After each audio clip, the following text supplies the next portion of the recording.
ఓం శ్రీ గురుభ్యో నమ.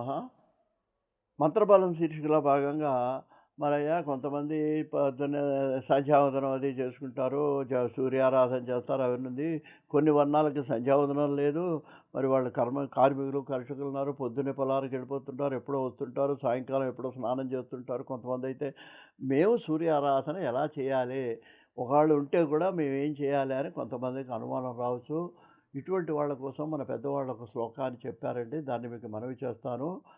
ఈ శ్లోకాన్ని సూర్యుడి ఎదురుగుండా నిలబడి కనుక శ్రద్ధగా చదివి 3 సార్లు సూర్యుడికి నీళ్లు వదిలిపెట్టినట్లయితే సంధ్యావందనం అరగంట చేసినటువంటి వాడికి ఎంత పుణ్యం వస్తుందో మీకు కూడా అంతే పుణ్యం వస్తుందని పెద్దవాళ్ళు చెప్పడం జరిగిందండి. ఇది సూర్యారాధనకు సంబంధించిన మంత్రము.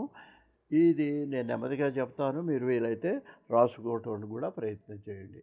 ఏమిటంటే అది యో దేవ సవితా అస్మాకం, యో దేవ సవితా స్మాకం, యో దేవ సవితా స్మాకం, ధియో ధర్మాది గోచర, ధియో ధర్మాది గోచర, ప్రేరయేత్ తస్య యద్ భర్గ, భర్గ అంటే సూర్యుడు, ప్రేరయేత్ తస్య యత్ భర్గ, ప్రేరయేత్ తస్య యద్ భర్గ, తద్వరేణ్యం ఉపాస్మహే, తద్వరేణ్యం ఉపాస్మహే.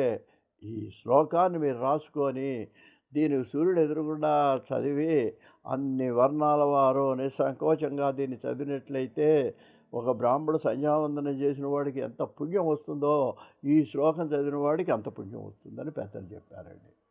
సంధ్యావందనంతో సమానమైన శ్లోకం అండి, గాయత్రి మంత్రంతో సమానమైన శ్లోకం ఇది. దీన్ని మరొకసారి ఈ మంత్రాన్ని చెప్తాను, జాగ్రత్తగా రాసుకోండి.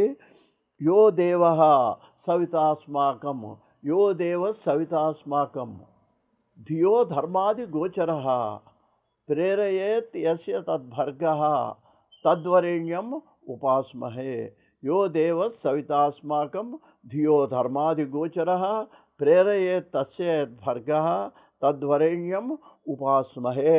దీన్ని సూర్యుడికి స్నానం చేయగా నమస్కారం ఒకవేళ రైతుడు సాయంకాలం వచ్చాడయ్యా, అతను పొలం నుంచి ఆ సూర్యాస్తమయానికే స్నానం చేయగానే అప్పుడే నమస్కారం చేసుకో, ఈ శ్లోకం చదువుకో, దండం పెట్టుకో, చాలు ఆ సూర్యానుగ్రహం నీకు లభిస్తుంది. నీకు ఎప్పుడు వీలైతే అప్పుడు సూర్యుడిని ఆరాధన చేయి. ఆరోగ్యం భాస్కరాది చేత్, మంచి రాయిలాగా నీ శరీరం తయారవుతుంది. ఏ తిన్నా హరించేటువంటి శక్తిని ఆ సూర్య భగవానుడు ఇస్తాడు, అనారోగ్యాన్ని పోగొడతాడు. స్వస్తి.